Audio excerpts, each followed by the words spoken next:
You're listening to Rebel Spirituality with me, Sam Goldfinch. Here's the truth. Wisdom doesn't follow rules. So each week we're going to explore what it means to wake up your way so you can live a more peaceful, creative and inspired life no matter your circumstances. It's time to blaze your unique path to truth.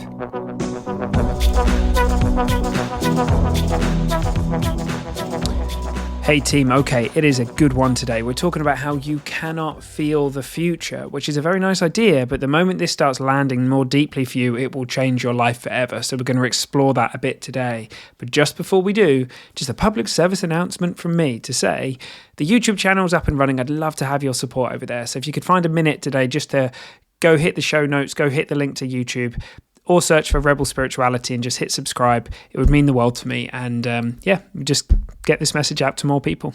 All right, team, without further ado, I'll hand me over to me. See you there. Hey, Rebels. Okay, this week we're discussing a really powerful spiritual fact, actually. And it's this: you cannot feel the future. Now, if you reflect on your day-to-day, if you reflect on your life, you will find that it really does feel like you can, right? There are many times in our life where we get caught in kind of thinking about next week or that thing that's happening on Saturday, or we find ourselves getting anxious. And in that moment, when we slip into our kind of conditioned mind, if you think about it, the truth is it really feels to us like we can feel the future. Like there is an event in time that's happening that is giving us feedback, giving us information, and we're feeling it, right? So that's why we're getting anxious, because we're imagining this future event and there's something happening that we don't want to happen, and we're feeling the effects of that. We're feeling anxiety. But here's the truth, right? None of us can feel the future. It's impossible. It's impossible. Just sit here and reflect on that for a second with me, right? No one can time travel in that way. None of us can experience the future in that way, right? We're experiencing thought in the moment. We're always experiencing thought in the moment.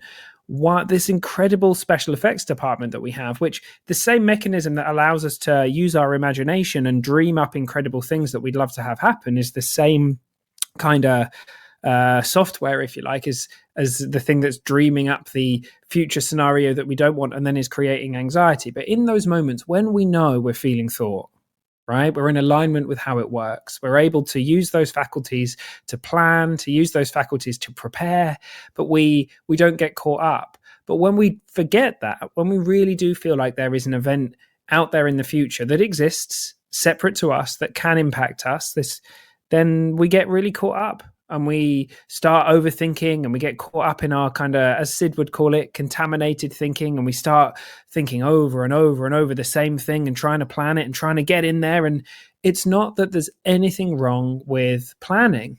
It's not that there's anything wrong with preparing for something, right? But as Mike Tyson said, plans are great until you get punched in the face. They soon change, right? So I think holding things lightly is important. And this is why, because you do the planning you need to do. So if you've got a party coming up on Saturday, all right, you get the playlist ready, you organize the catering. I'd never organize catering for my parties, but you take my point. You organize the catering, whatever makes sense to you. I don't know, safety, party proof your house or whatever it is that you do, right? And then you let everything else go, because you're not actually experiencing that party in your head. What you're experiencing is a vision, and you just don't know whether it's going to work out that way. We're not very good very often at predicting how we're going to feel in a certain situation or how something is going to go. And in the moment, when you get there in the now, you're going to have a wealth of resources available to you. You're going to have all resilience. You're going to have your creativity. You're going to have the deep sense of connection that you have with the people that you're there. And you allow yourself to let the intelligence behind life, let universal mind do its thing and bring wisdom through you and bring you things in the moment, right? This is true of job interviews. It's true of everything. And how often can we get caught up? A job interview is a great example. We can get really caught up thinking we're experiencing what's going to happen. We get all frazzled about it. We over prepare, we undersleep, and then we find ourselves not being able to just turn up and show up as us. But that's when we do the best. You know that. You do better when you've got less on your mind. We all know that. And so really realizing that we can't feel the future, it just doesn't work like that.